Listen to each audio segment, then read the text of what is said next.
السلام علیکم ورحمۃ اللہ۔ جی، تو ماشاء اللہ یہ تسمہ کہہ رہی ہیں کہ گھر میں سب نے روزہ رکھا ہے، تو یہ یوم عرفہ کا روزہ رکھا ہے کہ ذی الحجہ کے جو روزے ہیں وہ روزہ رکھے ہیں، وہ روزہ رکھا ہے؟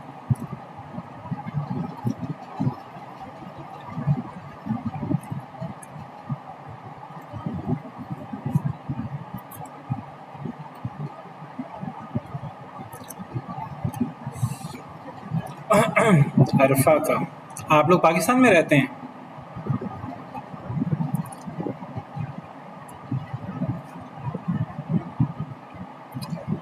ہاں، تو اب دیکھیں نا، وہ پھر آ گیا نا روزہ عرفہ، یوم عرفہ کا۔ اب اصل میں یہی سوال ہے کہ آج یوم عرفہ کا روزہ تھا کہ نہیں تھا؟ تو کہنے کا بڑا کریٹیکل سوال ہے کہ سب حاجی عرفات میں اکٹھے ہیں، تو ہم روزہ کیوں نہ رکھیں وہاں کا آج کے مطابق، ہمارے یہاں کے مطابق۔ اصل میں یوم عرفہ کے روزے کی بات ہے حدیث میں، صوم یوم عرفہ، یوم عرفہ کا روزہ۔ سوال یہ ہے کہ یوم عرفہ کس کو کہتے ہیں؟ یوم عرفہ اس کو کہتے ہیں جس دن حاجی عرفہ میں اکٹھے ہوتے ہیں، عرفہ یا عرفات، اس جگہ کا نام عرفات ہے یا عرفہ بھی ہے۔ جس دن حاجی عرفات میں اکٹھے ہوتے ہیں یا یوم عرفہ 9 ذی الحجہ کو کہتے ہیں۔ تو بتائیے یوم عرفہ کس کو کہتے ہیں؟ 9 ذی الحجہ کو۔ تو جو دنوں کی ترتیب میں آیا ہے وہ تو 9 ذی الحجہ کا آیا نا، دنوں کے جو ناموں والی حدیث میں آیا۔ ہاں، اصل میں اگر ہم کہیں دیکھیں یوم عرفہ یہ یوم ہے، یوم زمانہ ہے، ایک ہوتا ہے زمان، ایک ہوتا ہے مکان۔ عرفہ ایک مکان بھی ہے، مقام جگہ کا نام بھی ہے، اور یوم عرفہ یہ مقام کے اعتبار سے نہیں ہے۔ عرفہ کا دن یعنی یہاں اصل چیز مقام مراد نہیں ہے یا مکان مراد نہیں ہے کہ جس دن حاجی عرفات میں اکٹھے ہوں، عرفات نہیں، یہ یوم عرفہ ہے۔ یوم عرفہ سے مراد یعنی حاجی عرفہ میں اکٹھے ہیں یہ مراد نہیں ہے، عرفہ کا دن مراد ہے۔ اب سوال یہ عرفہ کا دن کس کو کہتے ہیں؟ عرفہ کا دن اصل میں کہتے ہیں 9 ذی الحجہ کو، یہ بات یاد رکھیے۔ اصل میں حج کے دن 5 ہیں یا 6 ہیں، 8 تاریخ سے حج کے کام شروع ہوتے ہیں اور 12 تک یا 13 تک حج کے کام جاتے ہیں۔ تو 8 تاریخ، ہر دن کا الگ الگ نام ہے، یہ دن اتنے اہم تھے، ہر دن کا اپنا اپنا ایک نام ہے۔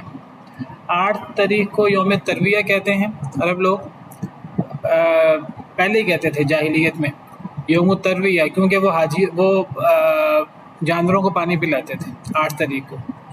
9 تاریخ کو وہ کہتے تھے 9 ذی الحجہ کو یوم عرفہ، کیونکہ اسے سیدھی سی بات ہے عرفات میں اکٹھے ہوتے تھے، ہے وہ عرفہ کی مناسبت سے، لیکن اب وہ عرفہ میں اکٹھے ہونے کا دن یہ اب مقام نہیں ہے، مکان نہیں ہے، یہ اب زمانہ ہے، دن تو یعنی، اور وہ ہے 9 ذی الحجہ کا دن، الیوم التاسع من ذی الحجہ۔ اور ایک ہے یوم النحر۔ اب یوم النحر سے مراد یعنی اب اس سے مکہ کی جس طرح یوم عرفہ سے عرفات کا وقوف والا دن پوری دنیا میں وہ مراد نہیں ہے، بلکہ اگرچہ حاجی اپنے رویت کے مطابق 9 ذی الحجہ کو عرفات میں اکٹھے ہوتے ہیں تو اس کو یوم عرفہ کہہ دیتے ہیں۔ اب یوم عرفہ پوری دنیا میں اپنے اپنے رویت کے مطابق یوم عرفہ ہوگا 9 ذی الحجہ کا دن۔ یہ بالکل ایسے ہے جیسے یوم النحر 10 تاریخ کو کہتے ہیں یوم النحر۔ اب یوم النحر سے مراد یہ نہیں لیں گے کہ جس دن حاجی مکہ میں جانور قربان کرتے ہیں تو اس کے اعتبار سے پوری دنیا میں یوم النحر ہوگا، کوئی یہ بات نہیں کہتا، کوئی شخص یہ بات نہیں کہتا کہ اب دیکھیے آج مکہ میں یوم عرفہ تھا، ہمارے ہاں آج یوم عرفہ نہیں ہے، ہمارے ہاں آج یوم الترویہ ہے، یعنی 8 ذی الحجہ ہے، ہمارے ہاں کل یوم عرفہ ہوگا، لیکن کل وہاں کیا ہوگا؟ یوم النحر۔ اگر ان کا یوم عرفہ ہم نے آج لے لینا ہے تو پھر ہمیں ان کا یوم النحر بھی کل لینا چاہیے۔ یوم النحر سے مراد ہے یہ مکہ کی مناسبت سے ہی، مکہ والے وہ حاجی جو ہیں وہ 10 تاریخ کو قربانی کرتے ہیں حاجی، تو اس کو یوم النحر کہتے ہیں، اور یہ سال کا افضل ترین دن ہے. لیکن یہ ہر علاقے کی رویت کے مطابق یوم النحر ہوتا ہے. ہمارا یوم النحر وہ ہوگا جس دن ہم قربانی کریں گے، جمعرات کو 10 ذی الحجہ کو. ہمارا یوم النحر کل نہیں ہے، کل سعودی عرب والوں کو یوم النحر ہے. 11 تاریخ کو یوم القر کہتے ہیں، 12 تاریخ کو یوم النفر الاول کہتے ہیں، اور 13 تاریخ کو یوم النفر الثانی کہتے ہیں. جی تو بات یہ چل رہی تھی صوم یوم عرفہ. صوم یوم عرفہ سے مراد اس دن کا روزہ ہے جس دن، دیکھیے سعودی عرب میں یا مکہ میں یا جو علاقے مکہ کے مطلع کے مطابق ہیں، ان کے لیے صوم یوم عرفہ وہی دن ہے جس دن حاجی عرفات میں اکٹھے ہوتے ہیں. ان کے لیے وہی یوم التاسع ہے، 9 ذی الحجہ ہے، اور وہی دن حاجیوں کے عرفہ میں اکٹھا ہونے کا ہے. لیکن ساری دنیا کے لیے صوم یوم عرفہ کا روزہ وہ نہیں ہے جس دن حاجی عرفات میں اکٹھے ہوتے ہیں. اگر یہی ہم منطق استعمال کریں تو پھر یوم النحر، آپ کو پتہ ہے حدیث مبارکہ میں یوم النحر کو سال کا افضل ترین دن قرار دیا گیا ہے. یہ حدیث مبارکہ آپ کو نظر آ رہی ہے؟ یہ حدیث آپ کو نظر آ رہی ہے؟ کیا ہے اس حدیث کا کیا ہے اس حدیث کا معنی، مفہوم کون بیان کرے گا؟ ان اعظم الایام عند اللہ یوم النحر ثم یوم القر، کیا مطلب ہے اس کا؟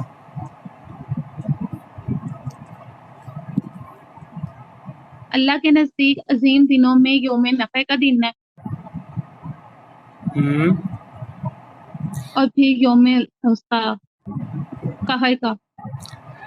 اللہ ان اعظم الایام، اس کا لفظی ترجمہ کریں بے شک سب سے عظیم دن، سب سے عظیم دن، اس میں تفصیل ہے نا. بے شک سب سے عظیم دن اللہ کے نزدیک یوم النحر ہے، قربانی کے دن. ثم یوم القر، پھر یوم القر ہے. یوم النحر کس کو کہتے ہیں؟ قربانی کے دن کو، یعنی 10 ذی الحجہ کو. اور یوم القر کسے کہتے ہیں؟ قال ثور وهو اليوم الثانی، ثور کہتے ہیں جو حدیث کے راوی ہیں، عن ثور، وہ کہتے ہیں کہ یوم القر سے مراد دوسرا دن نہیں، سے اگلا دن، یعنی 11 ذی الحجہ کا دن. تو سال کا سب سے افضل دن کون سا ہے؟ جی اس حدیث مبارکہ کے مطابق یوم النحر. یوم النحر سے مراد کیا ہوا؟ جس دن سعودی عرب میں جس دن حاجی قربانی کریں 10 تاریخ کو، تو اگر ہم دن مراد لیں تو پھر ہمارے لیے، ہم پاکستانیوں کے لیے یوم النحر کب ہونا چاہیے؟ اگر یہی منطق لیں ہم یوم عرفہ والی، تو ہمارے لیے یوم النحر حاجیوں کا یوم النحر ہونا چاہیے. اور وہ کب ہے؟ وہ صبح، وہ کل ہے. جی. تو کیا ہمارے لیے یوم النحر کل ہوگا؟ یہ تو کوئی بھی نہیں کہتا. اگر یوم النحر کل نہیں ہے ہمارے لیے یوم النحر پرسوں ہے، جمعرات کا دن، تو ہمارے لیے یوم عرفہ پھر وہ آج کیسے ہو گیا تھا؟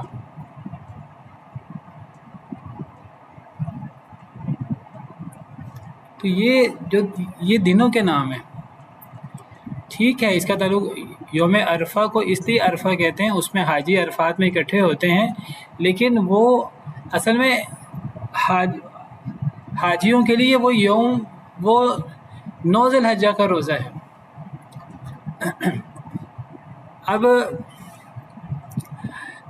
اب ایسے مجھے بتائیے کہ حاجی روزہ رکھتے ہیں نہیں، یوم عرفہ کا؟ نہیں رکھتے. وہ تو روزہ ہی نہیں رکھتے. تو روزہ کون رکھتا ہے؟ روزہ تو وہ رکھتے ہیں جو عرفات میں نہیں جاتے. تو پھر اب روزے کا تعلق تو پھر 9 ذی الحجہ سے ہوا کہ عرفات سے ہوا؟ 9 ذی الحجہ سے ہوا. یعنی باقی اب مکہ میں جو باقی لوگ رہتے ہیں جو حج نہیں کرتے وہ روزہ رکھتے ہیں. اسی طرح مدینہ میں، اسی طرح دیگر مکہ کے قریب کے علاقوں میں جہاں کا مطلع مکہ والا ہے، وہ روزہ کب رکھتے ہیں؟ انہوں نے آج روزہ رکھا تھا. کیونکہ ان کے ہاں آج 9 ذی الحجہ تھا. عرفات والوں نے تو روزہ رکھا ہی نہیں آج. ہم کس خوشی میں عرفات والوں کی مطابقت کر رہے ہیں اور ہم ان کی حقیقی مطابقت کر ہی نہیں سکتے. حاجی عرفات میں کب اکٹھے ہوتے ہیں؟ کس وقت سے کس وقت تک؟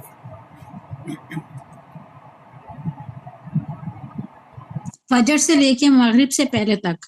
فجر سے تو اکٹھے نہیں ہوتے، ظہر سے، فجر کے بعد. ہاں یعنی جی، فجر کے بعد. اصل میں وہ غروب آفتاب کے بعد سے اصل میں سورج نکلنے کے بعد وہ نکلتے ہیں مینا سے اور پھر عرفات جانا شروع کرتے ہیں. تو اصل میں عرفات میں انہوں نے ظہر کی نماز، ظہر اور عصر کی نماز ظہر کے وقت میں پڑھنی ہوتی ہے جمع تقدیم کے ساتھ، اور وہاں خطبہ ہوتا ہے حج کا، عرفات کا. اور پھر انہوں نے مغرب کے وقت وہاں سے نکل جانا ہوتا ہے مغرب کی نماز پڑھے بغیر. تو گویا کہ عرفات کے وقوف کا جو اصل وقت ہے وہ تقریباً ظہر سے وہ مغرب تک کا ہے. ٹھیک ہے، اگر لوگ وہاں سے پیدل جائیں مینا سے عرفات تو یہ 3 سے 4 گھنٹے کا سفر ہے. تو عرفات پہنچتے پہنچتے ظہر ہو جاتی ہے، ظہر سے بھی آگے ٹائم ہو جاتا ہے. کوئی بندہ سورج نکلنے سے پہلے پہلے عرفات پہنچ جائے اس کا حج ہو جاتا ہے. اور اگر ایک بندہ نہ پہنچ سکے مغرب تک، وہ چاہے مغرب کے بعد بھی پہنچ جائے، رات گئے بھی پہنچ جائے، فجر نکلنے سے پہلے پہلے بھی عرفات پہنچ گیا، اس کا حج ہو گیا. جو عرفات میں داخل ہی نہیں ہو سکا اس کا حج ہی نہیں ہوا، کیونکہ الحج عرفہ، حج تو عرفات میں جانے کا نام ہے. باقی عرفات میں مغرب تک ٹھہرنا یہ واجب ہے. اگر کوئی بندہ عرفات میں جا کر 1-2 منٹ 5 منٹ ٹھہر کر نکل آیا، اس کا حج تو ہو جائے گا، لیکن اس نے ایک واجب چھوڑ دیا ہے جس پر اسے دم پڑے گا. تو وہ عرفات میں جانا یہ رکن ہے حاجی کے لیے، اور مغرب تک وہاں ٹھہرنا یہ واجب ہے. مغرب تک نہیں ٹھہرے گا تو اس پہ دم پڑ جائے گا. تو ہم تو حاجیوں کے عرفات میں داخلے اور وہاں سے نکلنے کے اوقات میں بھی ان کی مطابقت نہیں کر سکتے. بہت سارے ایسے لوگ ہیں جس وقت میں حاجی عرفات میں اکٹھے ہوتے ہیں اس وقت وہ سو رہے ہوتے ہیں. تو ہم حاجیوں کے ساتھ مطابقت کیسے کر سکتے ہیں؟ ہم تو روزہ رکھتے ہیں. جنہوں نے آج روزہ رکھا انہوں نے آج ہمارے لاہور میں تقریباً 3:20 پر آج یعنی اذان تھی فجر کی. ہمارے 3:20 میں سعودی عرب میں کیا ٹائم ہوگا اس وقت؟ 1:20. 1:20. اس وقت وہ رات کا 1:20. اس وقت تو حاجی بھی عرفات میں اکٹھے نہیں تھے. تو ہم نے کس طرح حاجیوں کی مناسبت سے ہم نے آج اپنی 8 تاریخ کو عرفات کا روزہ رکھ لیا؟ میری بات سمجھ آ رہی کہ نہیں آ رہی؟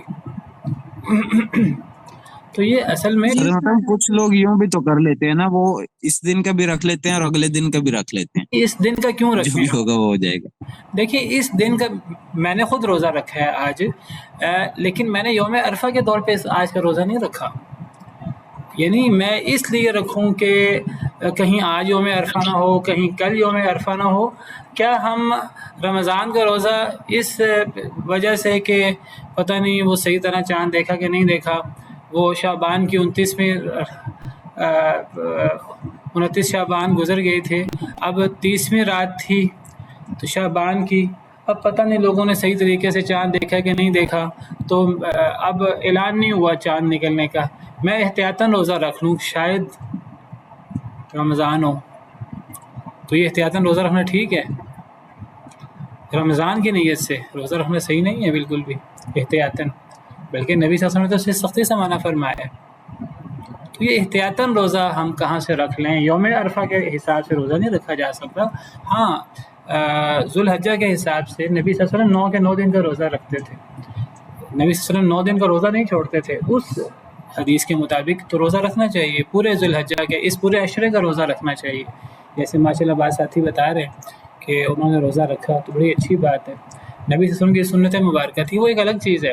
لیکن یوم عرفہ کے طور پر ہم 8 تاریخ کو، کیا پتہ آج یوم عرفہ ہو، کیا پتہ کل یوم عرفہ ہو، تو ہم احتیاطاً 8 کا روزہ رکھ لیں، تو یہ ہم کس شک میں پڑ گئے؟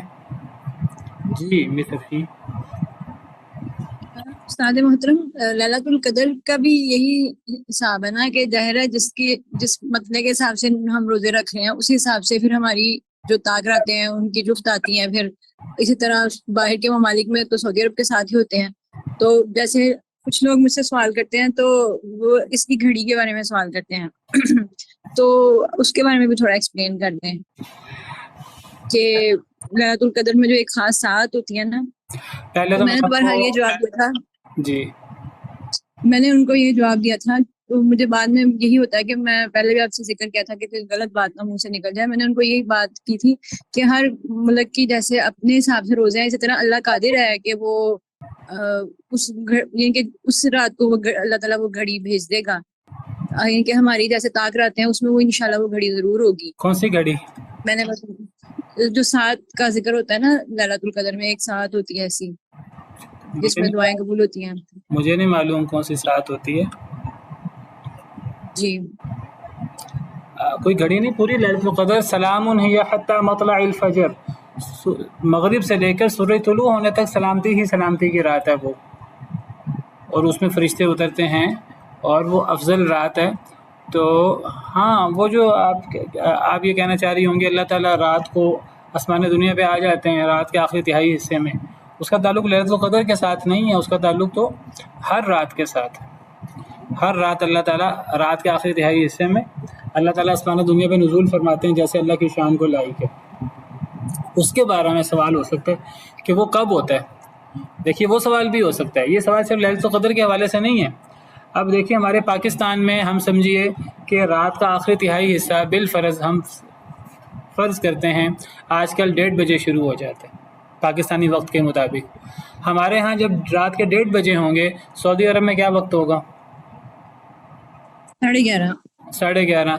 تو اب یہاں یہ سوال پیدا, یہ تو حدیث صحیح بخاری کی ہے, اللہ تعالیٰ آسمان دنیا پہ نزول فرماتے ہیں ہر رات. تو جس وقت ہمارے ہاں اللہ تعالیٰ آسمان دنیا پہ نزول فرماتے ہیں, ہمارا ایمان ہے اللہ تعالیٰ نزول فرماتے ہیں جیسے اللہ کی شان کو لائق ہے, اور اللہ تعالیٰ ندا لگاتے ہیں کہ کون ہے معافی مانگنے والا, کون ہے سوال کرنے والا, میں اس کو دوں. تو کس کی کوئی حاجت ہے میں اس کی حاجت پوری کروں. تو سعودی عرب میں تو وہ 2-2.5 گھنٹے بعد وہ گھڑی آئے گی.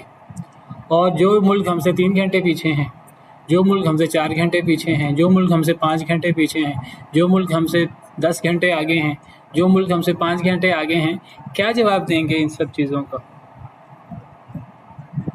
تو ہمیں ان چیزوں میں نہیں پڑھنا چاہیے. یہ سوال ہمارے مطابق ہیں, ہمارے لیے یہ مسئلہ ہے. اللہ کے لیے نہ ہمیں اس طرح کی چیزوں میں غور کرنا چاہیے, نہ ہمیں اپنے محدود ذہن سے ان چیزوں کو سوچنا چاہیے. اللہ تعالیٰ کامل ہیں, اور اللہ تعالیٰ نے جو فرمایا ہے, اللہ کے حوالے سے نبی صلی اللہ علیہ وسلم نے جو فرمایا ہے, ہمارا اس پر ایمان ہے. اور وہ چیزیں ہمارے لیے ہمارے علاقے کے مطابق ہیں. ہم اپنے لیے اب یورپی کچھ ملک ہیں مسلمان یورپ کے, کئی لوگ سعودی عرب کے ساتھ اپنی رمضان ملا لیتے ہیں, باقی چیزیں ملا لیتے ہیں. کس طور پر اور کس بنیاد پر وہ اپنے آپ کو سعودی عرب کے ساتھ ملاتے ہیں؟ اللہ نے تو انہیں سعودی عرب کے ساتھ نہیں رکھا, اللہ نے تو ان کا معاملہ ہر ایک اپنا اپنا رکھا ہے. تو یہ لیلۃ القدر ہو, یہ رات کے آخری نزول ہو, رات کے آخری تہائی حصے میں ہر روز, یہ یوم عرفہ کا مسئلہ ہو, یہ اپنے اپنے ملک کے مطابق ہوتا ہے. حدیث میں ہے کہ یوم عرفہ اور یوم النحر یہ دونوں ہماری عید کا دن ہے, یہ دونوں عید کا دن ہے, اور ان میں درمیان میں وقفہ نہیں ہے. جن لوگوں نے آج اپنا یوم عرفہ منا لیا پاکستان میں, تو اب آج یوم عرفہ ان کا عید کا دن ہو گیا. یوم عرفہ بھی عید کا دن ہے اور یوم النحر بھی عید کا دن ہے. تو ان کا اب کل تو عید کا دن نہیں ہوگا, پھر ان کا پرسوں عید کا دن ہوگا. یہ 2 دنوں کے درمیان گیپ آ جائے گا. پھر یہ ہے کہ چلے جن لوگوں نے آج یوم عرفہ منا لیا پاکستان میں, تو ان کا یوم النحر کب ہوگا؟ ظاہر بات ہے وہ یوم النحر وہ جمعرات کو کریں گے اپنا, ایسے ہی ہے کہ نہیں؟ جی استاد ایسے ہی. تو کل ان کے لیے کیا ہوگا؟ کل کا دن وہ کون سا دن شمار ہوگا؟ اتنے سوالات ہیں, ان کا جواب کوئی نہیں ہے. تو تو یہ دن اکٹھے ہیں، 9 ذی الحجہ یوم عرفہ، پھر یوم النحر 10 ذی الحجہ، پھر یوم القر 11 ذی الحجہ، پھر یوم النفر الاول 12 ذی الحجہ جو پہلا دن ہے کوچ کرنے کا حاجیوں کے لیے، پھر یوم النفر الثانی 13 ذی الحجہ جو دوسرا دن ہے مینا کو چھوڑنے کا، نبی صلی اللہ علیہ وسلم نے 13 ذی الحجہ کو آپ رمی کر کے نکلے تھے۔ تو یہ سارا وہاں کے مطابق ہے، تو یہ سارے دن ہم نے وہاں کے مطابق نہیں منانے، ہم نے اپنے مطابق یہ سارے دن منانے۔ ہمارا یوم ترویہ 8 کو ہے، ہمارا یوم عرفہ، ہم چاہے اس دن وہ اپنے جانوروں کو پانی پلائیں یا نہ پلائیں، ہمارا یوم عرفہ 9 کو ہے، ہم چاہے اس دن عرفہ میں ہمارے ہاں لوگ اکٹھے ہوں یا نہ ہوں، یہ بس ایک یوم عرفہ 9 ذی الحجہ کو کہتے ہیں۔ ہمارا یوم النحر وہ 10 ذی الحجہ کو ہے، چاہے حاجی اس سے ایک دن پہلے قربانی کر چکے ہوں اپنے، ہماری قربانی اپنے تاریخ کے مطابق ہوگی۔ ہمارا یوم القر 11 ذی الحجہ وہ جمعے کو ہوگا، ہمارا یوم النفر الاول 12 ذی الحجہ کو ہوگا، ہمارا یوم النفر الثانی وہ 13 ذی الحجہ کو ہوگا۔ ٹھیک ہے، اصل میں یہ دن آپ سمجھیے ان سب دنوں سے کچھ نہ کچھ مراد ہے، لیکن اب وہ علم بن چکے ہیں اپنی جگہ پر۔ اب ہم ان تمام چیزوں کو وہ حاجیوں کے ساتھ خاص کر کے اور ہم وہ حاجیوں والے دن اپنے لیے ثابت کرنا شروع کر دیں۔ وہ تو میں نے آپ سے کہا حاجی تو عرفات کو روزہ رکھتے ہی نہیں، تو ہم کن حاجیوں کی مناسبت سے ہم یوم عرفہ کو روزہ رکھ رہے ہیں؟ ہم تو 9 ذی الحجہ کا روزہ رکھتے ہیں، اور علماء نے اجماع نقل کیا ہے۔ علماء کہتے ہیں یوم عرفہ، میں پڑھ رہا تھا کون ہے ابن مفلح، حنبلی عالم ہیں بہت بڑے، وہ کہتے ہیں علماء کا اجماع ہے کہ 9 ذی الحجہ کو حاجی جو ہیں وہ یوم عرفہ کو مسلمان جو ہیں وہ روزہ رکھتے ہیں 9 ذی الحجہ کو، اور یہ روزہ رکھنا افضل ہے، اور اسے 2 سال کے گناہ معاف ہوتے ہیں۔ اب یہ دن ہی ہمارے ہاں جو ہے نا عجیب کنٹروورشل ہو گیا۔ پھر ایک بہت بڑی بات جو ہے، آپ میں سے کسی نے ہاتھ کھڑا کیا تھا مسٹر فی، آپ پہلے سوال کر لیں میں پھر اگلی بات کر رہا ہوں اپنی۔ نہیں وہ پہلے کا ہی آن تھا۔ اچھا، پھر دیکھیے اللہ نے حساب کے لیے، جس طرح چاند ہے، کیا اللہ نے حساب کے لیے صرف چاند بنایا ہے کہ حساب کے لیے کوئی اور چیز بھی اللہ نے بنائی ہے؟ حساب کے لیے کیا کیا بنایا ہے اللہ نے؟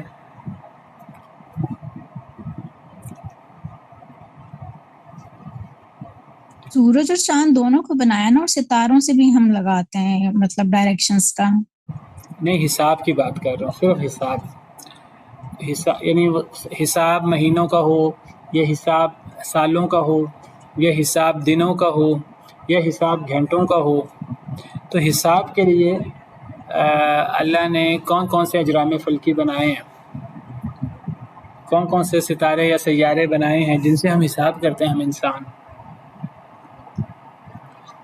تو حساب کرنے کے لیے قرآن کا نص ہے، حساب کرنے کے لیے سورج اور چاند دونوں ہیں۔ کہاں ہے قرآن میں یہ بات؟ صرف چاند نہیں ہے۔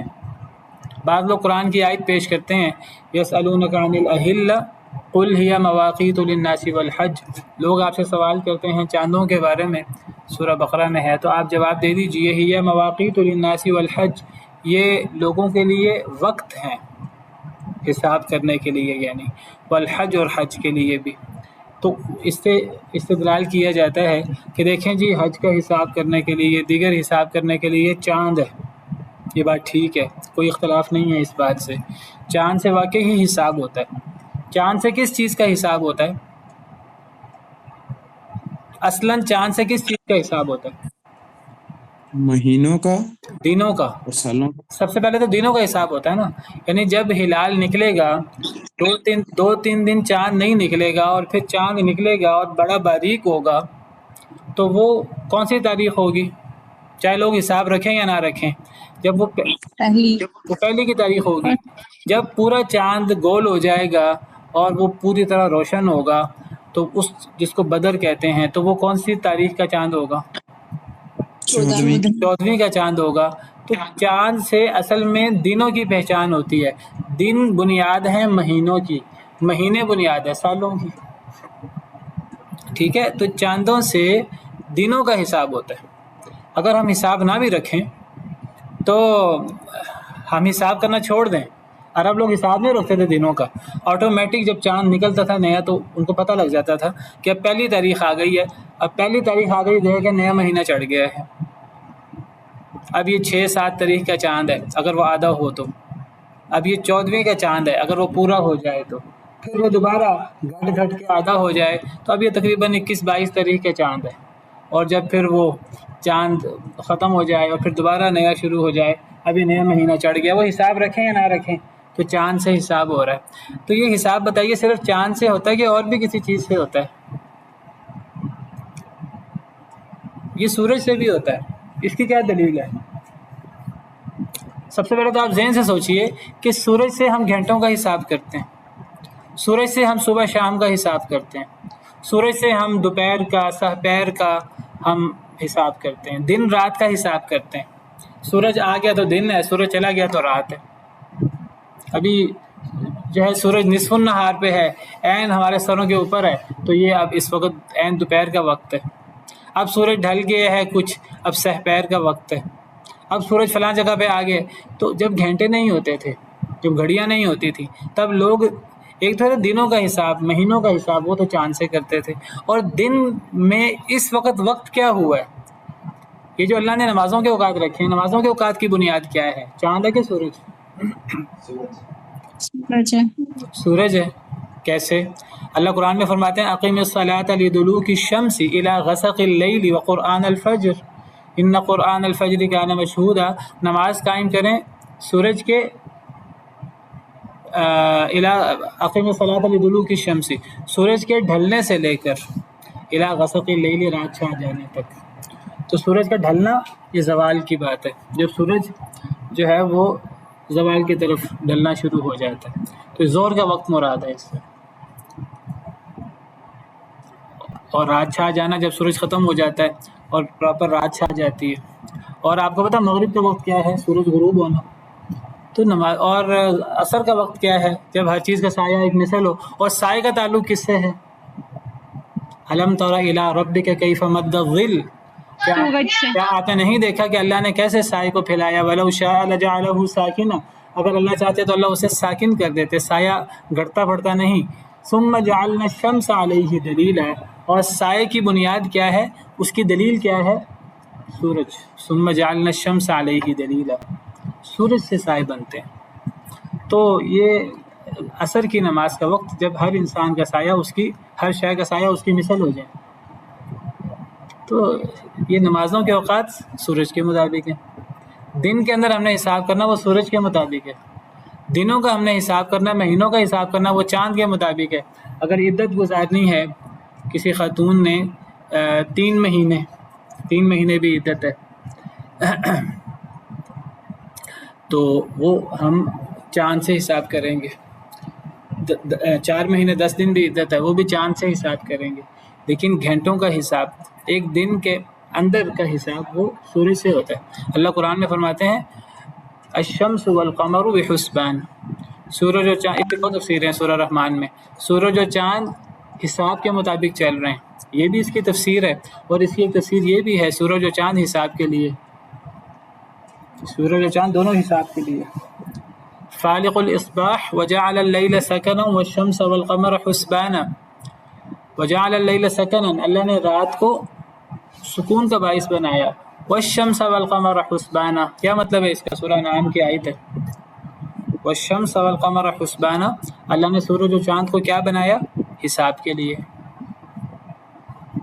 سورہ یونس میں ہے هو الذی جعل الشمس ضیاء والقمر نورا وقدره منازل لتعلموا عدد السنین والحساب، کیا مطلب ہے اس آیت کریمہ کا؟ سورج کو اور چاند کو روشن بنایا، ایک کو چمک، سورہ یونس آیت نمبر 5، اللہ نے سورج کو چمکدار بنایا، روشن، چاند کو منور بنایا، اور اللہ نے چاند کی منزلیں مقرر کی تاکہ تم معلوم کرو سالوں کی گنتی اور حساب۔ تو یہ سالوں کی گنتی اور حساب کس سے معلوم ہوتا ہے؟ گنتی اور حساب یہ صرف سالوں کی گنتی اور حساب صرف سالوں کا نہیں ہے، یہ سالوں کا بھی ہے، مہینوں کا بھی ہے، دنوں کا بھی ہے، گھنٹوں کا بھی ہے، 10 طرح کا حساب ہے۔ یہ سورج اور چاند دونوں سے ہوتا ہے، دونوں کا ذکر ہو رہا ہے، سورج کی بات بھی ہو رہی ہے، چاند کی بات بھی ہو رہی ہے، دونوں کی بات ہو رہی ہے۔ ہمارا ساری بحث چاند کے اوپر ہوتی ہے، ہم میں سے کسی کی بحث سورج پہ ہوتی نہیں۔ کوئی سورج پہ بحث کرتا ہے کہ جی ہم مکہ کے مطابق اپنا ہم مکہ کے مطابق روزہ رکھتے ہیں، مکہ کے مطابق روزہ افطار کرتے ہیں، مکہ کے مطابق ظہر پڑھا کریں گے، یا مدینہ میں نبی کریم صلی اللہ علیہ وسلم نے جو ہے وہ زیادہ تفصیلی احکام مدینہ میں اترے، ہم مدینہ کے مطابق جو ہے وہ اپنی مغرب کی نماز پڑھا کریں گے، یہ تو کبھی بحث نہیں ہوئی۔ ہم اپنی نمازیں سورج کے مطابق اپنے علاقے کے مطابق پڑھتے ہیں۔ لوگ کہتے ہیں چاند تو ایک ہے، یہ مولویوں نے چاند مختلف بنا دیے ہیں، مکہ کا چاند الگ بنا دیا ہے اور پاکستان کا الگ بنا دیا ہے اور یورپ کا الگ بنا دیا ہے۔ تو بھئی سورج بھی تو دنیا میں ایک ہی ہے، تو یہ ہم نے سورج کیوں ہر علاقے کا الگ الگ بنا دیا ہے؟ ہم سب کو مکہ میں جب مغرب کا وقت ہو یا مدینہ میں جب مغرب کا وقت ہو، اور وہ کب ہوتا ہے؟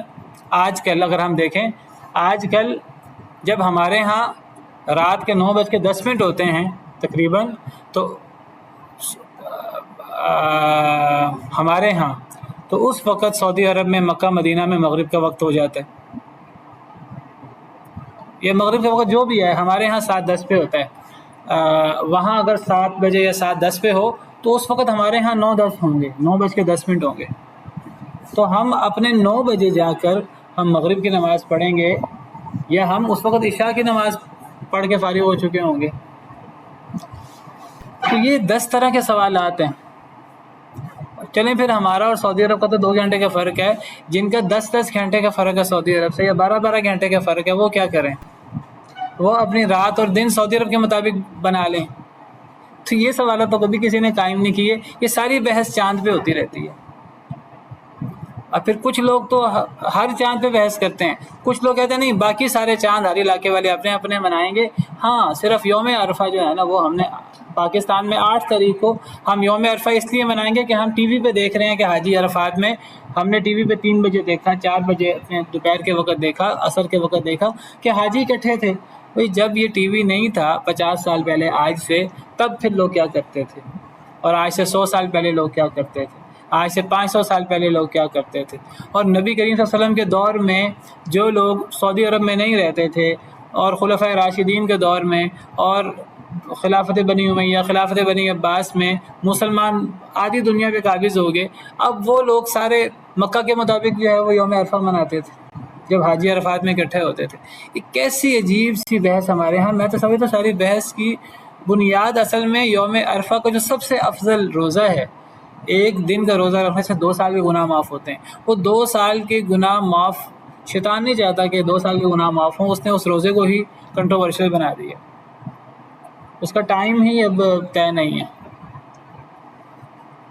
اب کئی لوگ مطمئن ہیں کہ ہم نے آج روزہ رکھ لیا ہے، اب کل وہ روزہ نہیں رکھیں گے۔ اب یہ مجھے نہیں پتا کہ آج انہوں نے یوم عرفہ منا لیا، پرسوں ان کے ہاں جو ہے یوم النحر ہے، یہ کل کا دن ان کے ہاں درمیان میں ریلو کٹا، یہ دن کون سا آ گیا؟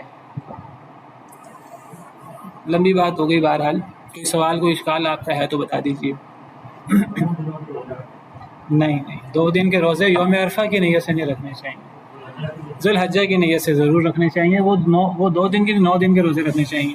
نبی کریم صلی اللہ علیہ وسلم 9 دن روزہ رکھتے تھے ذی الحجہ کی نیت سے۔ الحمدللہ اللہ نے توفیق دی، میں رکھتا ہوں، اور لیکن یوم عرفہ کی نیت سے کبھی بھی 8 کا روزہ نہیں رکھنا چاہیے۔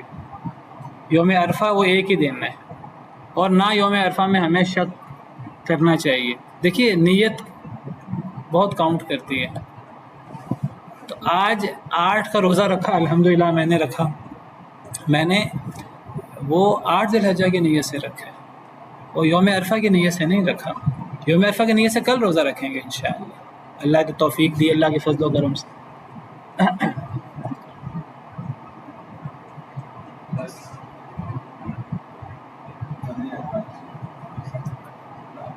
ذی الحجہ کو خصوصی دعائیں مانگنی چاہیے، جی مانگنی چاہیے۔ یوم عرفہ کے جو فضائل ہیں وہ صرف حاجیوں کے لیے نہیں ہیں، یاد رکھیے۔ یوم عرفہ کے فضائل تو ہمارے لیے بھی ہیں، سب کے لیے ہیں، پوری دنیا کے لیے۔ لیلۃ القدر مخفی ہے ہم سے، اس کے لیے ہمیں آخری عشرہ جاگنا پڑتا ہے، اور ہم پریشان رہتے ہیں کاش کہ کوئی ہمیں کسی طریقے سے پتہ لگ جاتا کہ لیلۃ القدر کون سی ہے۔ یوم عرفہ کی فضیلت بہت زیادہ ہے، اور یوم عرفہ اللہ تعالیٰ جھانکتے ہیں اور اللہ تعالیٰ دعائیں قبول فرماتے ہیں، اللہ تعالیٰ فرشتوں کے سامنے فخر کرتے ہیں انسانوں پر۔ یوم عرفہ کے بڑے فضائل ہیں، اور یوم عرفہ کا ہمیں پتہ ہے کہ یوم عرفہ کب ہوتا ہے، لیکن وہ جو ہمیں لیلۃ القدر کا پتہ نہیں ہوتا اور ہم کہتے ہیں کاش کہ ہمیں پتہ لگ جاتا ہے لیلۃ القدر کون سی ہے، لیکن ہمیں یوم عرفہ کا پتہ ہوتا ہے۔ لیکن اب عجیب المیہ ہے، عجیب مسئلہ ہے کہ جس یوم عرفہ کا پتہ ہے وہ یوم عرفہ کنٹروورشل ہو گیا ہے۔ ہمیں پتہ ہے یوم عرفہ کس دن کا ہے، تو یوم عرفہ کی فضیلت صرف حاجیوں کے لیے تو نہیں ہے، وہ تو غیر حاجیوں کے لیے بھی ہے، بلکہ روزہ تو ہے ہی غیر حاجیوں کے لیے، وہ تو حاجیوں کے لیے ہے ہی نہیں۔ اعوذ باللہ من الشیطان الرجیم، بسم اللہ الرحمن الرحیم۔ وقال الذين كفروا للذين آمنوا اتبعوا سبيلنا ولنحمل خطاياكم وما هم بحاملين من خطاياهم من شيء إنهم لكاذبون۔ وقال الذين كفروا للذين آمنوا، اور کہا ان لوگوں نے جنہوں نے کفر کیا، للذین آمنوا ایمان والوں کے لیے، اتبعوا سبیلنا تم پیروی کرو ہمارے رستے کی۔ کنہوں نے کہا، کن سے کہا؟ کافروں نے کہا، ایمان والوں سے کہا۔ یعنی آپ سمجھیے کہ قریش نے کہا مسلمانوں سے، کیا کہا؟ قریش نے کہا کہ اے مسلمانوں تم اپنا دین چھوڑ دو، لا الہ الا اللہ محمد رسول اللہ چھوڑ دو، اپنے دین سے واپس پلٹ آؤ، ہمارا جاہلیت والا جو دین ہے جس کو دین ابراہیمی کہتے تھے، نام لوگ خوبصورت رکھ لیتے ہیں، چاہے کام جو ہیں وہ شیطانی قسم کے ہوں، اللہ معاف کریں، نام بڑے خوبصورت رکھ لیتے ہیں۔ تو کافر کہتے تھے ایمان والوں سے ہماری پیروی کرو، اپنا دین چھوڑ دو، سچا سچا دین وہ چھوڑ دو، ہماری پیروی کرو، وَلْنَحْمِلْ خَطَايَاكُمْ چاہیے کہ ہم اٹھا لیں تمہاری خطائیں۔ کیا مطلب؟ کہ اگر اسلام حق ہوا اور ہمارا دین مذہب غلط ہوا، تم ہمارا دین قبول کر لو، اگر تم مرتد ہو جاؤ واپس اپنا دین اسلام چھوڑ دو، اگر دین اسلام حق بھی ہوا، اگر ہم غلط بھی ہوئے، اگر قیامت کا دن ہوا بھی، ہم تو نہیں مانتے قیامت کا دن ہوگا، اگر قیامت کا دن ہوا بھی تو تمہارا جو بوجھ ہوگا، اللہ جو تم سے ناراض ہوں گے، تمہاری ناراضگی اللہ کی جو تم سے ہے وہ ہم سہ لیں گے، تمہارے بوجھ ہم اٹھا لیں گے، تمہیں جو اللہ نے سزا دینی ہے تمہاری سزا ہم بھگت لیں گے۔ کچھ لوگ اتنے دیدہ دلیر ہوتے ہیں اللہ کے نافرمانی میں اور باطل پر کہ وہ حق والوں سے کہتے ہیں کہ تم اپنے حق کو چھوڑ دو، تم ہمارا باطل مذہب قبول کر لو، اگر ہمارا مذہب باطل ہوا اور قیامت کے دن اللہ نے پوچھ کچھ کی تو ہم وہ سزا بھگت لیں گے، تمہارا اگر بوجھ ہوا تو ہم اٹھا لیں گے۔ والعیاذ باللہ، یہ تکبر ہے اور یہ دیدہ دلیری ہے اور اللہ کا غضب کا سامنا کرنے والی بات۔ اور کافروں نے کہا ایمان والوں سے کہ تم ہمارے رستوں کی پیروی کرو، ہمارے رستے کی پیروی کرو، چاہیے کہ ہم اٹھا لیں تمہاری خطائیں، اگر تم غلط ہوئے تو تمہاری سزا ہم بھگت لیں گے، اپنی سزا بھی بھگت لیں گے، تمہاری سزا بھی ہم بھگت لیں گے۔ اللہ فرماتے ہیں وَمَا هُمْ بِحَامِلِينَ مِنْ خَطَايَاهُمْ مِنْ شَيْءٍ، اور نہیں ہے وہ اٹھانے والے ان کی خطاؤں سے کچھ بھی۔ اِنَّهُمْ لَكَاذِبُونَ، بے شک وہ جھوٹے ہیں۔ قیامت کے دن اگر کسی نے کفار کی اس بات کی وجہ سے وہ مرتد ہو گیا اور اس نے دین اسلام چھوڑ دیا کہ چلو اگر میں غلط ہوا تو میرا بوجھ تو فلاں فلاں کافروں کا سردار اٹھا لے گا، اللہ فرماتے ہیں قیامت کے دن کوئی کافر کسی کا بوجھ نہیں اٹھائے گا۔ قیامت کا دن ہوگا اور قیامت کے دن ہر کافر کا اپنا اپنا بوجھ ہوگا، اپنے اپنے کفر کا، اپنے اپنے برے اعمال کا۔ اب قیامت کے دن جو شخص مرتد ہو گیا کافر کی باتوں کی وجہ سے، اب وہ شخص قیامت کے دن اس کافر سردار سے کہ تم نے تو کہا تھا دنیا میں کہ تم میرا بوجھ اٹھاؤ گے، آج میرے گناہ تم لے لو، قیامت کے دن وہ انکار کر دے گا، قیامت کے دن وہ انکار کر دے گا، قیامت کے دن بوجھ اٹھانے پر تیار نہیں ہوگا۔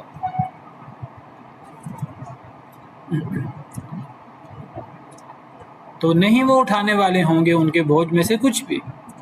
قیامت کا دن کوئی کسی کی ایک برائی بھی اپنے سر لینے کے روادار نہیں ہوگا.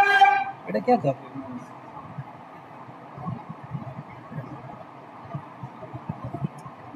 اور نہیں ہوں گے وہ اٹھانے والے ان کی خطاؤں سے کچھ بھی. انہم لکاذبون، بے شک وہ البتہ جھوٹ بول رہے ہیں. یہ سراسر جھوٹ ہے، بکواس ہے، یہ تو غلط بات ہے. یہ صرف جو ہے ایک ظاہری سی بات ہے لوگوں کو ورغلانے کے لیے. یہ جھوٹ بول رہے ہیں، یہ ایسا نہیں کریں گے قیامت کے دن. قیامت کے دن جب کافر دیکھیں گے کہ اللہ اتنے ناراض ہیں اور ہمارے لیے یہ سزائیں ہیں، تو کافر تو کسی کی بھی ایک برائی اپنے سر لینے پر تیار نہیں ہوں گے، کیونکہ ایک ایک برائی کا مطلب کتنا بڑا بڑا عذاب ہے. اور اللہ کا غضب اور اللہ کا غصہ اور قیامت کی ہولناکی اور جہنم کا چیخنا چلانا اور دیگر عذاب، بہت ساری چیزیں وہ بھگت آئے ہیں وہ موت کے وقت اور قبر میں. لیکن وہ تو ایک تھوڑی سی جھلکی تھی. قیامت کا دن اتنا ہولناک ہے. انا نخاف من ربنا یوما عبوسا قمطریرا، بڑا ہی وہ سخت دن ہے، بڑا مشکل دن ہے. کذالک یومئذ یوم عسیر، وہ دن بہت مشکل دن ہے. علی الکافرین غیر یسیر، کافروں پر تو بالکل بھی آسان نہیں.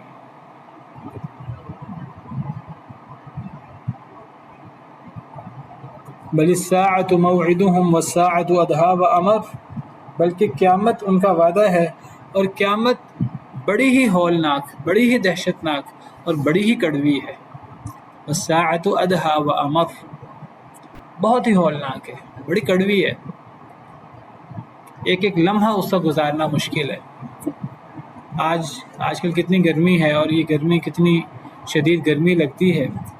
ابھی سورج ہم سے کتنا دور ہے، کروڑوں میل کے فاصلے پر. جب سورج 1 میل کے فاصلے پر آ جائے گا، 1 نیزے کے فاصلے پر آ جائے گا، جب لوگ اپنے اپنے پسینے میں ڈبکیاں کھا رہے ہوں گے اور حساب ہی نہیں ہو رہا ہوگا اور بہت لمبا وقت ہوگا، لوگ اتنا تنگ آ جائیں گے، لوگ کہیں گے ہمیں جہنم میں ڈالنا ہے، ہمیں جہنم میں ڈالا جائے، کچھ تو کیا جائے، حساب تو شروع کیا جائے. لوگ حضرت آدم کے پاس جائیں گے، حضرت نوح کے پاس جائیں گے، حضرت ابراہیم کے پاس جائیں گے، صرف یہ سفارش کروانے کے لیے کہ اللہ تعالیٰ حساب شروع کر دے. پتہ ہوگا لوگوں کو کہ حساب شروع ہوگا تو ہمارے لیے عذاب ہے، لیکن وہ ان سے انتظار اور وہ جو قیامت کے کٹھن مرلے ہیں وہ ان سے گزر نہیں رہے ہوں گے، ایک ایک لمحہ نہیں گزر رہا ہوگا.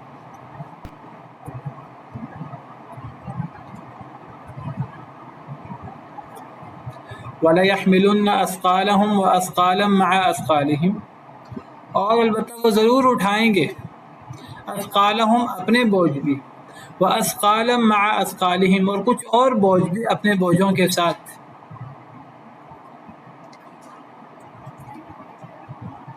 اور البتہ وہ ضرور اٹھائیں گے. کون؟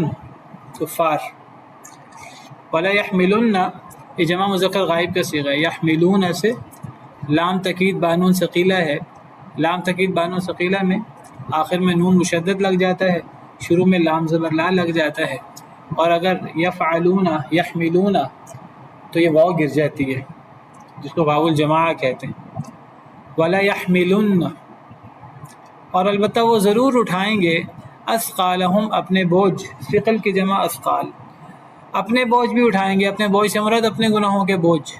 وَأَثْقَالًا مَعَ أَثْقَالِهِمْ اور کچھ اور بوجھ بھی اپنے بوجھوں کے ساتھ. پچھلی آیت میں تو اللہ تعالیٰ نفی کر رہے ہیں بوجھ اٹھانے کی، اور اس آیت میں اللہ فرما رہے ہیں کہ وہ اپنے ساتھ اور بوجھ بھی اٹھائیں گے.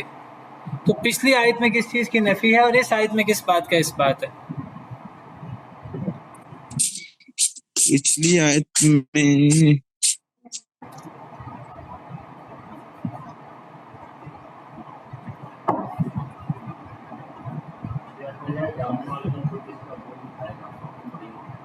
اگلی آیت میں ہے کہ وہ دوسروں کے بوجھ بھی اٹھائیں گے.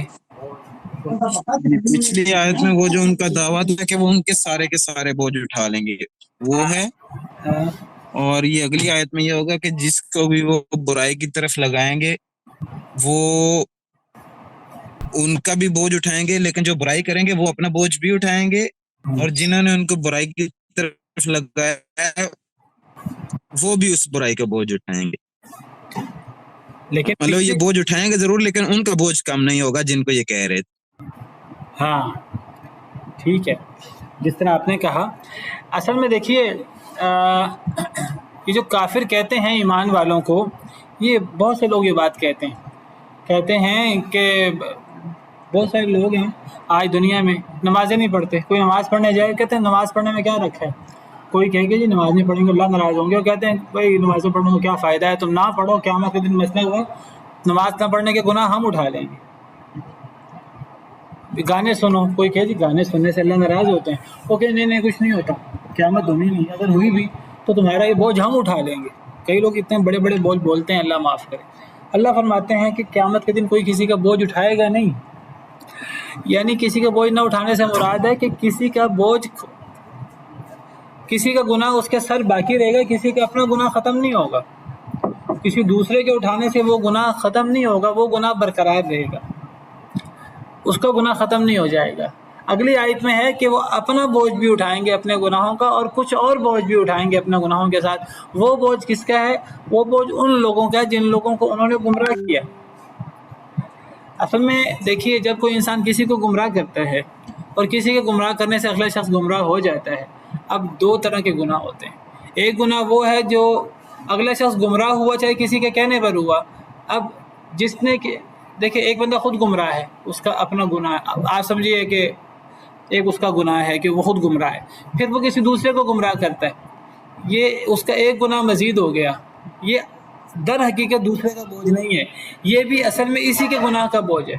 اس نے اصل میں دو گناہ کیے. ایک گناہ اس نے کیا کہ یہ خود گانے گاتا ہے، میوزک سنتا ہے، اور دوسرا گناہ اس نے یہ کیا دوسرے کو اس نے میوزک سننے پہ لگایا. یہ دو الگ گناہ ہیں، یہ دونوں گناہ اسی شخص کے ہیں. اچھا ایک تیسرا گناہ بھی ہے، وہ گناہ اس شخص کا ہے جو وہ کر رہا ہے، جو اگلا بندہ کر رہا ہے چاہے اس کے کہنے سے کر رہا ہے. اب تین گناہ ہوئے. ایک گناہ اس کرنے والے، یہ جو خود بھی میوزک سنتا ہے اور اس نے دوسرے کو بھی میوزک سننے کی ترغیب دی اور کہا تم بھی سنا کرو، تو یہ دو گناہ ہو گئے. ایک گناہ اس کے اپنے میوزک سننے کا، ایک گناہ اس کا دوسرے کو میوزک کی طرف لگانے کا، اور تیسرا گناہ اس شخص کا ہے جس کو اس نے میوزک پہ لگا دیا. وہ شخص اگر میوزک سن رہا ہے اس کے کہنے پر تو وہ اس کو بھی گناہ ہو رہا ہے. اب یہ جو تیسرا گناہ ہے، پہلا شخص یہ تیسرا گناہ نہیں اٹھائے گا، لیکن یہ پہلا شخص دو گناہ اٹھائے گا. ایک گناہ اپنا گناہ، اور دوسرا گناہ جس نے دوسرے کو گمراہ کیا. وہ اصل میں دوسرے کا گناہ نہیں ہے، وہ بھی اصل میں اسی کا گناہ ہے. جو دوسرے کا گناہ ہے وہ اصل میں وہ تیسرا گناہ ہے، وہ جو دوسرا بندہ جو ہے وہ میوزک سن رہا ہے اس کے کہنے پہ، وہ دوسرے کے میوزک سننے کا بوجھ یہ نہیں اٹھا سکتا، وہ خود ہی اٹھائے گا. وہ اس بوجھ سے کبھی آزاد نہیں ہوگا، اس کے کہنے پہ بھی آزاد نہیں ہوگا. لیکن یہ اپنا میوزک سننے کا بوجھ بھی اٹھائے گا اور دوسرے کو میوزک پر لگانے کا بوجھ بھی اٹھائے گا. وہ بھی در حقیقت اسی کا گناہ ہے. اس کا اپنا گناہ تو ہے خود میوزک سنتا ہے، اور دوسرا اس کے اپنے گناہ کے اثر، اس کو اثرات کہتے ہیں. سورہ یاسین میں ہے اِنَّا نَحْنُ نُحْيِي الْمَوْتَى وَنَكْتُبُ مَا قَدَّمُوا وَآثَارَهُمْ، ہم مردوں کو زندہ کرتے ہیں اور ہم لکھ دیں گے جو انہوں نے آگے بھیجا، یعنی اچھے یا برے اعمال. وَآثَارَهُمْ، اور ان کے اعمال کے اثرات. جو اثرات ہوتے ہیں یہ بھی انسان کا اپنا عمل ہوتا ہے. میرے کسی عمل کے اچھے اثرات ہیں. کوئی بندہ مجھے دیکھ کر کوئی اچھی بات قبول کرتا ہے، میری بات سن کر کوئی اچھی بات قبول کرتا ہے، میرے عمل کو دیکھ کر کوئی بندہ متاثر ہو کر اچھا کام کرنا شروع کرتا ہے، یہ میرے عمل کے اثرات ہیں، اس کا تعلق میرے ساتھ ہے. اور اگر میرا کوئی برا عمل ہے اور میں کسی کو اس برے عمل کی تلقین کرتا ہوں، اللہ معاف کرے، یا کوئی میری برائی دیکھ کر برائی پہ لگ جاتا ہے، یہ میرے برا عمل کے اثرات ہیں اور اس کا تعلق میرے ساتھ ہے. اور اگر میرے اچھے یا برے عمل کو دیکھ کر اگلا شخص اچھا یا برا عمل کرتا ہے، ایک اس کا اپنا عمل بھی ہے، وہ عمل کوئی نہیں اٹھا سکتا. کوئی کہہ بھی دے میں اٹھا لوں گا تو نہیں اٹھا سکتا. ہاں اپنا عمل اور اپنے عمل کے اثرات ایک شخص اٹھائے گا. اور یہی مطلب ہے حدیث مبارکہ کا، من سن فی الاسلام سنۃ حسنۃ فلہ اجرها واجر من عمل بها. صحیح مسلم کی حدیث ہے، جو بندہ اسلام میں کوئی اچھا طریقہ جاری کرے، اچھا طریقہ جاری کرنے سے مراد ہے ایک سنت جو نسیہ منسیہ ہو گئی تھی، کسی نے جاری کر دی. ایک نیک کام کوئی نہیں کر رہا تھا، کسی نے شروع کر دیا. یہ نبی صلی اللہ علیہ وسلم نے حدیث کب بیان فرمائی؟ کوئی غریب لوگ آئے، آپ نے کہا کہ ان پہ خرچ کرو. اب صحابہ کے پاس کرام کے پاس تھا نہیں، کوئی ہمت نہیں کر رہا تھا. آپ نے ترغیب دی، 1 دفعہ 2 دفعہ، لوگ نہیں اٹھ رہے. آخرکار ایک شخص اٹھا اور اس نے اٹھ کر گیا، جا کر کچھ لے کر آیا. اب وہ شخص اٹھا اور جا کر کچھ لے کر آیا تو لوگوں نے بھی اس کا دیکھا دیکھی جو ہے وہ جا کر اپنے اپنے گھروں سے چیزیں لانا شروع کر دی. تو آپ نے یہی حدیث بیان فرمائی، من سن فی الاسلام سنۃ حسنۃ فلہ اجرھا واجر من عمل بها. اب اس پہلے شخص نے جس نے صدقہ کرنے کے لیے گھر گیا اور کچھ لایا بڑی مشکل سے، تو یہ ہے اسلام میں ایک اچھی چیز جاری کرنا. یہ کوئی نئی چیز نہیں ہے، لوگ اس کا معنی غلط سمجھتے ہیں. یہ جی بدعت حسنہ ہے، یہ اللہ معاف کرے، یہ بدعت حسنہ نہیں ہے، یہ سنت حسنہ ہے. جو پہلے سے ایک سنت ہے جو کوئی کر نہیں رہا، تو کسی نے شروع کی، اس کے دیکھا دیکھی اور لوگوں نے شروع کی، سب کا اجر، اپنے کرنے والے کا اجر بھی یہ لے گیا اور سب کا کرنے کا اجر بھی یہ لے گیا، اور سب کے کرنے کا اجر ان کو خود بھی ملا. 3 اجر ہے. تو اپنا عمل بھی لے گیا اور اپنے عمل کا اثر بھی لے گیا پہلا شخص. اور ومن سن فی الاسلام سنۃ سیئۃ فلہ وزرھا ووزر من عمل بها. جو اسلام میں بری سنت جاری کرتا ہے تو اس پر اس کا بھی وزر ہے، اور جو عمل کرے اس کا بھی وزر اس پر ہے، اور عمل کرنے والے پر اپنا وزر بھی ہے. اب اس کی مثال ہے قابیل نے قتل کے برے طریقے کو جاری کیا. قیامت تک جتنے قتل ہوں گے سب کا وبال قابیل پر. اس کا مطلب یہ نہیں کہ قتل کرنے والے کا اپنا گناہ بھی قابیل پر نہیں. قتل کرنے والے کا اپنا گناہ اس کا وہ تیسرا گناہ ہے، وہ اس کا اپنا، وہ کوئی نہیں لے سکتا اس سے. لیکن قابیل پر حابیل کے قتل کا گناہ، اور قابیل پر دنیا میں جتنے قتل ہیں ان سب کا گناہ، اور جو ہر قتل کرنے والے کا اپنا گناہ وہ انہی لوگوں پر ہے، وہ قابیل پر نہیں. تو یہ مطلب ہے واللہ اعلم. ولا يحملن اثقالهم واثقالا مع اثقالهم. اور البتہ ضرور اٹھائیں گے اپنے بوجھ اور کچھ اور بوجھ بھی اپنے بوجھوں کے ساتھ. وہ کسی دوسروں کے بوجھ نہیں ہے، وہ بھی انہی کا بوجھ ہی ہے اصل میں. ولا يسألن يوم القيامة عما كانوا يفترون. اور البتہ ضرور وہ سوال کیے جائیں گے قیامت کے دن اس بارے میں جو وہ جھوٹ گڑھتے تھے. یہ جو جھوٹ گڑھتے تھے کہ تمہارے بوجھ ہم اٹھا لیں، یہ جو لوگوں کو غلط سلط باتیں بتاتے تھے دین کے نام پر، افتراء علی اللہ، یہ سب سے بڑا ظلم ہے. تو قیامت کے دن ان سے سوال ہوگا اس بارے میں جو وہ جھوٹ گڑھتے تھے. چلیں، سبحان ربک رب العزت عما یصفون وسلام علی المرسلین والحمد للہ رب العالمین.